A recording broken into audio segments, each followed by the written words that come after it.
You know, sometimes the most amazing stories aren't in the big, fancy history books. Nope, they're hidden in the everyday stuff people just leave behind. And that's exactly what we're doing today. Think of it as a little archaeological dig into a single newsletter from 1986 to see what kind of story we can uncover. And here it is. This is our artifact. At first glance, yeah, it's just a few stapled pages. But this newsletter from the Tamil Representative Council Youth Wing's Woodlands Branch, it's so much more than that. It's a snapshot, a genuine time capsule that catches the energy, the challenges, and the whole spirit of a young community trying to find its voice. So that really gets us to the big question for this whole explainer. What can a few pieces of paper from the past actually teach us about what it takes to build a community, right from the ground up? Well, the answers hidden in here are, you'll see, surprisingly powerful. Okay, so let's start at the beginning, the founding. Now, this wasn't some smooth, easy initiative. As the newsletter itself is super honest about, building this branch from scratch, well, it was a real struggle. This timeline here, we pulled this right from the newsletter, and it lays out those tough early days. The language they use is so telling. It starts in '82 as a preliminary project, which tells you right away this thing was experimental, it was maybe even a little fragile. Then this key person shows up, Miss Moji, who's credited with building a solid foundation. But even that wasn't quite enough. By 1985, they had to reorganize just to improve stability. I mean, this was a group running on pure persistence. And this quote, wow, it just captures their mindset perfectly. The writer doesn't try to sugarcoat it. They call it an ordeal of all the sacrifices. This wasn't a casual hobby for them. It was a deep, serious commitment to what they call community upliftment. That phrase alone tells you everything about their mission. So, with that foundation of sacrifice and sheer grit, what did they actually do? Well, let me tell you, they did a lot.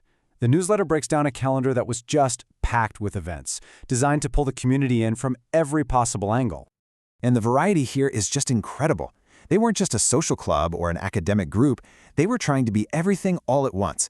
You've got picnics for just hanging out and bonding, you've got these huge cultural shows, serious educational seminars, and even a tuition project for students. It really shows their strategy. They were going for a holistic approach, trying to serve every part of community life. And they were seriously organized. On the left, you see the list of their achievements, but on the right, that's the proof. It's a detailed program from one of their seminars. This shows they weren't just, throwing parties. They were planning these really structured events designed for real growth and engagement. And just look at these topics. These weren't some abstract academic things. They were talking about issues that were hyper-relevant to their own lives. They were asking these big, important questions about their own history, their community's progress, and their place in the wider society. This was all about building a shared identity, by understanding where they came from and figuring out where they were going. But hey, a community isn't just about events, right? It's got to have an ecosystem. And for that, we're going to flip to the back pages of the newsletter. Because the ads tell this whole other fascinating story of mutual support. These ads show us a network that supported pretty much every part of life. You had your cultural hubs, back in '86, video was king, and this local shop was the place to go, offering movies and shows in 4 different languages. And the ecosystem also supported the day-to-day stuff, with businesses providing these essential services for home cooking, keeping cultural traditions alive. I mean, this network had everything, from traditional clothing to groceries and even a meal from the Banana Leaf Apollo, which, get this, is still a super famous restaurant in Singapore today. That's the past speaking right to the present. How cool is that? And it wasn't just shops and restaurants. The network included skilled professionals, offering services like engineering and transport. This tells us that the community was building real economic self-sufficiency, where they could rely on their own members for big, important projects.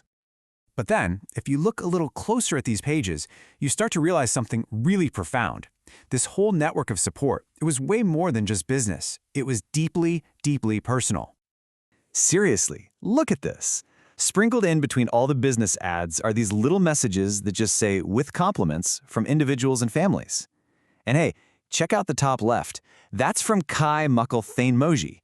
That's the same secretary who laid that solid foundation we talked about at the beginning. So the leaders weren't just organizing, they were personally and financially chipping in. That's what real grassroots support looks like. All right, so let's just step back for a second here. What is this one kind of humble newsletter from 1986 really shown us about the art of building a community. When you boil it all down, this one document gives us a timeless blueprint. We've learned that real community building is an ordeal of sacrifices, that you need to nurture everything, the social, the cultural, the educational, that it absolutely thrives on an ecosystem of mutual support, both business and personal. And maybe the most important thing of all, that young people can be this incredible engine for preserving their culture and pushing for progress. All of that from just a few pages. It leaves me with one last thought, really. This newsletter, it's not some one-of-a-kind thing. Documents just like it are sitting in archives, in basements, in old digital folders all over the world. Which kind of makes you wonder, right? What forgotten stories of struggle and triumph and connection are just waiting to be rediscovered in your own community's past?